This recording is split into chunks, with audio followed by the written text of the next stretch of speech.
Baiklah, hadirin yang terhormat, para pecinta batik, kini tibalah kita pada acara inti, yaitu yang bertajuk Batik Story Sesi 7, Melayarkan Kapal Kandas. Sedikit yang saya ketahui, kapal kandas adalah nama motif batik pesisir yang biasa kita temui di daerah-daerah yang memiliki pesisir pantai, seperti Pekalongan, Cirebon, Kudus, Indramayu, dan lain-lain. Tentu dengan ciri khas atau karakter masing-masing daerah. Motif kapal kandas nanti akan berisi Mbak Yuli akan cerita tentang hikayat seputar Gunung Muria yang konon sebelumnya adalah kepulauan dan kini tergambar dalam sehelai kain batik yang cantik. Nah, penasaran kan seperti apa sih kisah lengkap di balik motif kandas ini? Hari ini kita semua berkesempatan mendengar cerita dari narasumber hebat kita yang dulu telah sukses menyelamatkan kapal kandas dan kini hendak melayarkan kapal kandas ke samudra luas. Sebelumnya saya akan membacakan biodata dari narasumber kita pagi ini, Mbak Yuli Astuti. Beliau adalah owner Muria Batik Kudus dengan background pendidikan sebagai fashion designer. Beliau mengembangkan kecintaan dan kepeduliannya pada batik dengan turut hadir sebagai salah satu pendiri dari APPBI. Hadir sebagai asesor batik, menjadi anggota dari Indonesian Fashion Chamber atau IFC, kemudian hari-harinya juga disibukkan menjadi fasilitator UKM ekspor, Ketua Forum UMKM Kudus. Beliau juga menjabat sebagai Presiden Rotary Club Sri Kandi Kudus, dan menjadi anggota dari ASEAN Women. Beberapa penghargaan pun telah diraih oleh Mbak Yuli. Menjadi juara 1 National Local Hero Pertamina, penghargaan pelopor dan pelestari batik Kudus oleh Menteri UMKM dan Bupati Kudus, dan juga dinominasikan sebagai salah satu dari 9 perempuan Kartini. Luar biasa. Demikianlah Bapak Ibu hadirin sedikit tentang narasumber kita hari ini. Tanpa mengulur waktu, mari kita simak pemaparan beliau. Kepada Mbak Yuli Astuti, mangga dipersilahkan. Terima kasih Mbak Putri. Assalamualaikum warahmatullahi wabarakatuh. Selamat pagi para peserta webinar Yum Batik Story dengan tema melayarkan kapal kandas.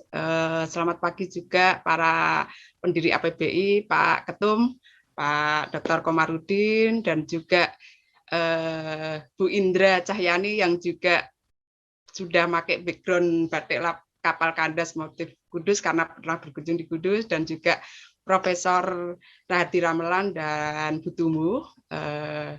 Kali ini saya akan menyampaikan tentang perjalanan batik Kudus yang sudah mengalami kepunahan dan kebangkitan kembali dengan mengambil tema motif klasik kunonya Kudus yang masih tersisa, yaitu motif kapal kandas. Boleh dimulai, Mbak Putri, share screen-nya, Mbak. Nah, untuk batik Kudus sendiri pernah mengalami kejayaan yang sangat pesat di era yang tahun 30-an sampai tahun 70-an karena sempat berdiri Kobain, Koperasi Batik Indonesia, tapi setelah era tahun 70-an batik Kudus sudah hilang dari perkembangan batik Kudus sendiri, dan hanya jejak-jejak motifnya yang masih ada saya gali itu tahun 2005. Next, Mas Ivan. Jadi kapal kandas adalah motif yang masih tersisa ketika tahun 2004 saya melakukan penelitian tentang sejarah batik Kudus sendiri. Ini sudah dibacakan Mbak Putri tadi. Terima kasih banyak peserta webinar kali ini berkenan melihat perjalanan Muria Batik yang perkembangannya batik Kudus sudah mengalami kepunahan tahun 70-an. Tapi saya melihat batik Kudus sendiri pernah mengalami kejayaan ya, karena tahun 30-an sudah berdiri Kobain, Koperasi Batik yang berdiri di Kudus. Ada sekitar 40-an pengusaha batik di Kudus, dan saat saya teliti tahun 2004 itu jejak-jejaknya sudah tidak ada ini jejak-jejaknya, karena memang sudah tidak ada yang produksi membatik dan juga penerusnya sudah tidak meneruskan perjuangan nenek moyang yang membatik. Dan dari 40-an pengusaha batik itu terbagi ada 2 pengusaha batik dari pribumi maupun dari keturunan etnis Tionghoa. Untuk batik yang dari pribumi berada di sekitar wilayah Menara Kudus, dan untuk Tionghoa itu ada juga menyebar di beberapa wilayah perkotaan di Kudus. Nah, mengenai motif batik kapal kandas sendiri, saya terinspirasinya itu ketika 2004 itu masih ketemu beliau namanya almarhum Buni Amah yang usianya sekitar 70-an tahun, masih bisa membatik, dan yang dibatik itu motifnya kapal kandas dari tempo dulu ketika masih punya industri batik sampai beliau yang usia 70 tahun lebih itu masih membatik tapi hanya sekedar hobi. Jadi ketika saya menanyakan motif kapal kandas ini, motifnya terinspirasi dari apa? Beliau tidak pernah melakukan penelitian, dan juga coraknya itu hanya waktu itu banyak diminati masyarakat Kudus, jadi sering dibuat, dan untuk orang mencari itu motifnya kapal kandas. Nah, sejak saat itu ketika saya mulai proses membatik, ketemu beliau itu punya rasa kepedulian. Ini beliau usianya sudah 70 tahun lebih, dan kejayaan batik Kudus pernah begitu pesatnya. Terus siapa lagi yang meneruskan? Nah, berangkat dari ketemu beliau itu, saya punya keinginan untuk mempelajari tentang teknik batik. Jadi saat 2004 itu baru tahu tentang proses ini, namanya canting, malam, dan proses-proses selanjutnya itu melihatnya dari beliau ini. Nah, karena beliau ini untuk sejarah kapal kandas sendiri ini, akhirnya saya meneliti tentang kaitannya kenapa kok ada kapal di Kudus yang motifnya melegenda. Maka saya ini punya kemauan untuk ketika saya membuat itu harus ada bukti literasinya. Nah, ketika saya mencari bukti-bukti literasinya sangat sulit sekali, karena memang Kudus udah lama punah, jadi jejak-jejak yang tercatat itu juga masih terbatas sama sekali, tidak ada orang yang bisa ditanyakan. Jadi perlu waktu 1 tahun itu untuk menggali ini coraknya, kaitannya dengan Kudus seperti apa gitu. Jadi saya kebetulan dari sejarahnya, Kudus itu kan wilayah kepulauan, dulunya wilayah kepulauan yang menjadi daratan. Nah, ini ada sedikit tentang sejarah Gunung Muria yang Kudus dulu merupakan wilayah kepulauan, ada sedikit literasinya. Coba bisa diputar, Mas Ivan.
Nah, itu salah satu bukti literasi yang saya cari-cari tentang sejarah Kudus yang merupakan dulu wilayah pegunungan yang ada selatnya, namun sekarang menjadi wilayah yang tidak ada selatnya. Jadi itu salah satu cikal bakal keberadaan Kota Kudus yang merupakan kepulauan dari Pulau Muria. Nah, kebetulan saya juga sering naik ke Gunung Muria untuk waktu awal-awal merintis batik itu tentang jejak-jejak sejarah kapal kandas yang kandas di Gunung Muria. Next, Mas Ivan. Ini Selat Purbakala juga ini ya, Selat Muria yang zaman Purbakala. Ini literasi saya dapat dari Kebudayaan di Kota Kudus.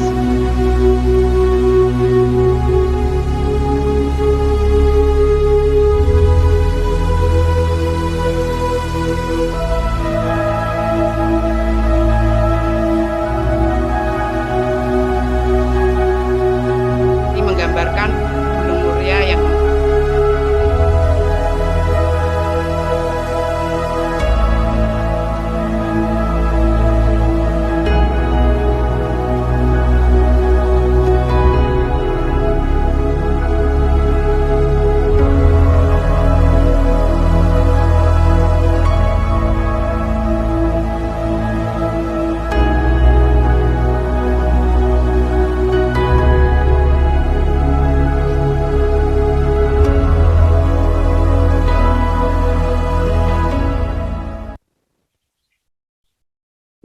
itu jejak-jejak sejarah Kota Kudus yang dulunya wilayah kepulauan yang sekarang sudah menjadi wilayah daratan. Dan untuk di Muria sendiri itu terdapat makam Sunan Muria yang merupakan salah satu sunan yang menyebarkan agama Islam di wilayah Jawa, yang termasuk 9 wali songo yang ada di Kudus, yaitu Sunan Kudus Syekh Ja'far Shadiq dan Sunan Muria Raden Umar Said. Dan makamnya itu terdapat di atas puncak Gunung Muria. Jadi sekarang juga banyak dikunjungi untuk wisata religi maupun untuk berkunjung ziarah. Jadi ini kondisi Gunung Muria yang sekarang. Dan untuk Pegunungan Muria juga wilayahnya meliputi Jepara, Kudus, Pati, dan dulu juga nyambung ke Rembang maupun Purwodadi. Tapi untuk sekarang banyak pegunungan lereng Muria itu 3 wilayah, di Kudus, Jepara, maupun Pati. Next, Mas Ivan. Nah, di Kudus sendiri juga ditemukan jejak-jejak situs purbakala yang di lereng Gunung Muria itu, namanya desanya namanya Pati Ayam, yang merupakan kawasan lereng Muria. Dan itu kan menjadi bukti bahwa memang dulu pernah ada lautan yang mengitari Gunung Muria, dan ada fosil-fosil banyak yang ditemukan di Pati Ayam, desa di wilayah lereng Gunung Muria yang masuk wilayah Kudus.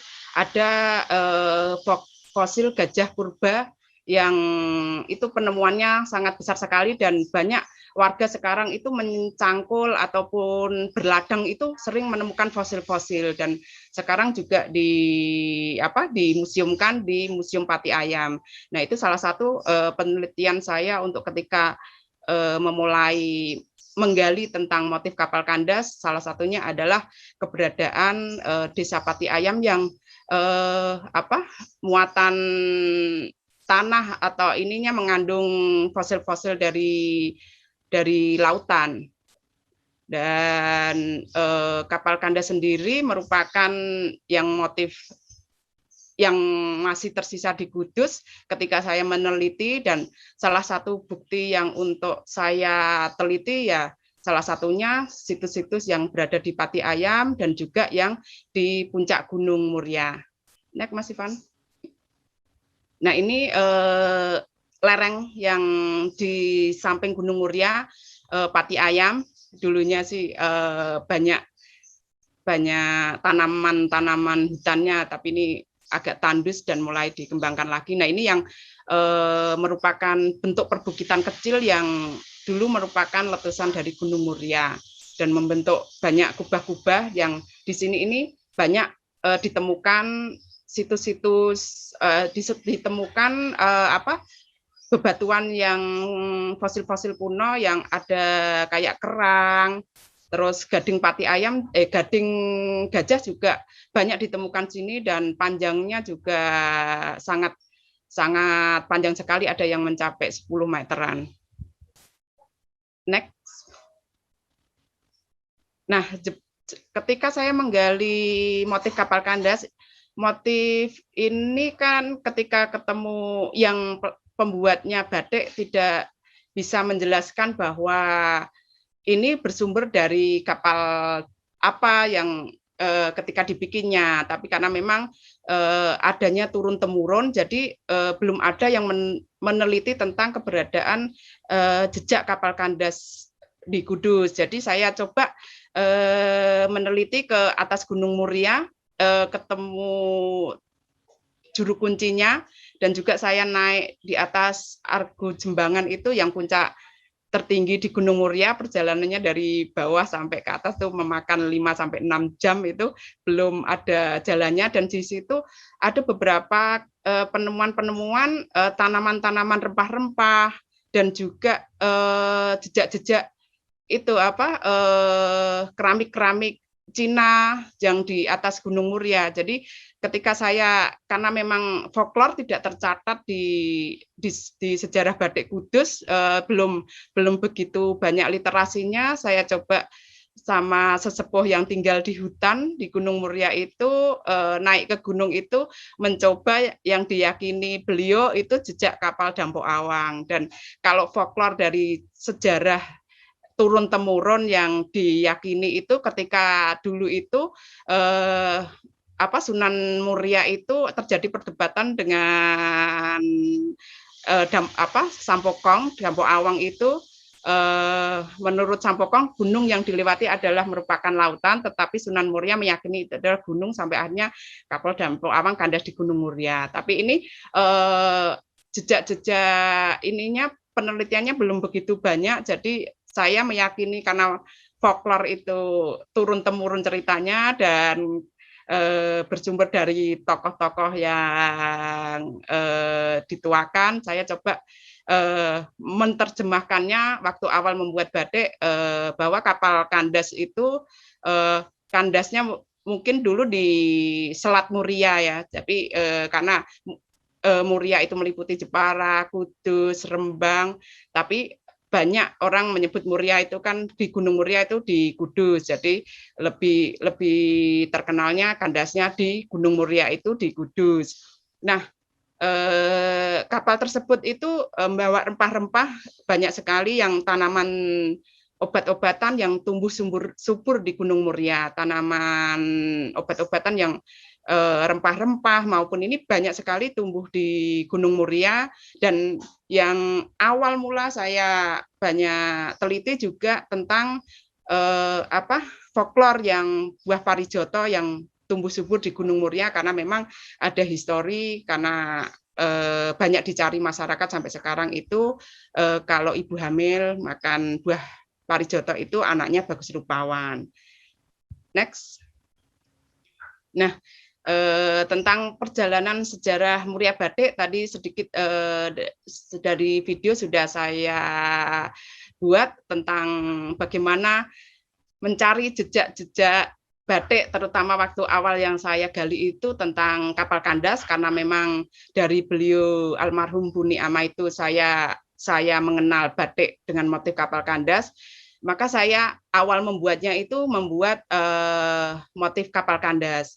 Nah, berjalannya waktu, karena memang saya berlatih berbatik itu dari nol, yang ketika batik tahun 2004 itu belum begitu banyak lembaga-lembaga pelatihan, ataupun mungkin karena saya yang masih anak muda yang baru lulus sekolah, yang belum punya banyak akses, jadi tidak tahu harus belajar kemana. Maka saya taunya kapal kandas, tapi karena mungkin proses pembuatannya bagi pemula itu sangat sangat rumit sekali. Jadi saya coba mengembangkan dengan versi kontemporer. Tadi yang alhamdulillah Bu Indra Cahyani sudah pernah berkunjung ke Kudus. Salah satu motif yang dimilikinya adalah motif batik kapal kandas kontemporer. Nah, untuk perjalanan batik Kudus sendiri, saya mencoba jejak literasinya itu karena terbatas, saya mencoba untuk ini belajar ke berbagai daerah. Salah satunya dulu pernah dikirim dari dinas provinsi ke tempatnya Pak Ketum, Pak Komar, dan juga ke Solo Pak Alfa Febela Lawean.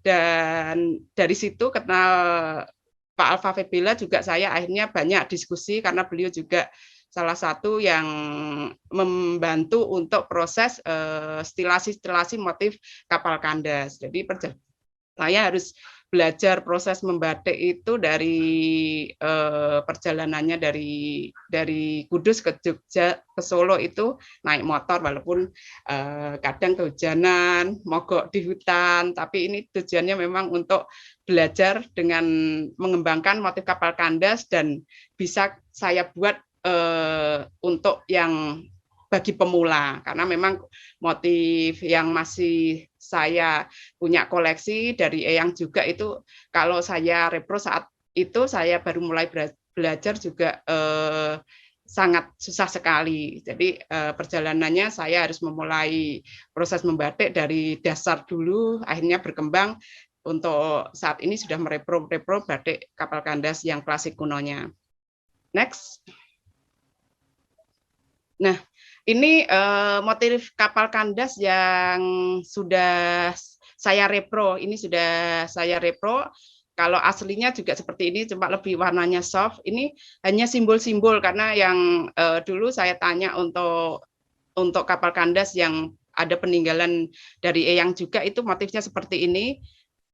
Itu ada simbol-simbolnya, ada buah-buahan, ada coklat, ada parijoto, ada simbol kapal terbalik, ada gelombang-gelombang lautan, ada simbol peti. Ini salah satu motif yang saya punyai dari peninggalan Eyang maupun yang saya lihat dari almarhum Buni Amah yang masih membatik saat itu, dan juga saya meneliti dari ahli warisnya pembatik yang keturunan etnis Tionghoa yang putrinya masih menyimpan motif kapal kandas ini, yang tahun 2007 saya ketemu beliau itu masih ada lilin malamnya. Tapi sekarang sudah tidak, sejak ibu beliau sudah tidak diteruskan kembali. Nah, dari motif-motif ini menunjukkan bahwa memang dulu dari sejarahnya batik Kudus sendiri ada kaitannya dengan wilayah Gunung Muria yang merupakan Selat Muria, dan motif ini yang familiar pertama kali saya kembangkan, cuma karena memang keberadaan batik Kudus udah lama punah, saya kembangkan lagi untuk mau diterima di masyarakat juga susah sekali karena dengan judul kapal kandas konotasinya itu kalau dipakai bisa karirnya kandas, cintanya kandas. Jadi saya coba merubah dengan filosofi dan histori yang lebih ke positif, bahwa kandasnya kapal yang di Selat Muria itu bahwa membawa rempah-rempah, salah satunya itu ada tanaman obat-obatan yang tumbuh subur di Gunung Muria, maupun ada buah parijoto yang sampai saat ini juga banyak dicari masyarakat, terutama orang dari luar kota juga kalau ke Gunung Muria bawa oleh-olehnya buah parijoto itu, karena diyakini untuk ibu hamil ini anaknya bisa bagus rupawan.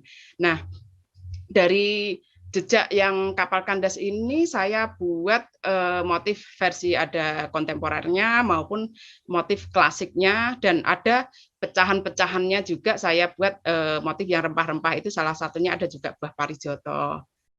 Itu ini motif klasik kuno yang saya repro ulang lagi, dan untuk pengenalan ke masyarakat. Dan memang untuk awal karena saya juga dulu harus mencanting sendiri, mewarna sendiri, belajar ini, jadi waktu awal ini belum bisa merepro seperti ini, tapi perjalanannya waktu karena sering belajar dari para tokoh-tokoh pendiri APBI juga, akhirnya bisa merepro-repro motif batik klasik kapal kandas kuno Kudus. Next, Mas Ivan. Nah, ini kebetulan motif batik kuno yang peninggalan Eyang ini yang kemungkinan kisaran tahun 1930-an dan masih saya simpan. Jadi motif yang tadi sudah saya repro, dan untuk yang motif kunonya seperti ini. Jadi ada simbol-simbol yang dari gelombang, dari kapal yang bentuknya sederhana yang seperti kebalik, dan juga ada rempah-rempahan yang di sekitar dari motif kapal kandas sendiri. Nah, dari perjalanan kapal kandas ini saya mencoba mengenalkan kepada masyarakat di Kudus bahwa keberadaan batik Kudus sudah mengalami kepunahan, dan juga simbol-simbol dari jejak sejarah batik Kudus sendiri juga ada kapal kandas itu banyak saat itu juga diminati masyarakat, dan juga dibuat oleh baik etnis keturunan Tionghoa maupun dari pembatik-pembatik pribumi yang berada di sekitar menara. Next, Mas Ivan. Nah, ini yang coba saya stilasi juga ketika saya mampu. Kalau yang klasik kuno pasti untuk kita daftarkan di HAKI agak enggak bisa. Jadi saya coba untuk dengan karya orisinil saya mengambil konsep-konsep yang saya stilasi dari kapal kandas. Ini kapal kandas yang saya buat tahun 2007.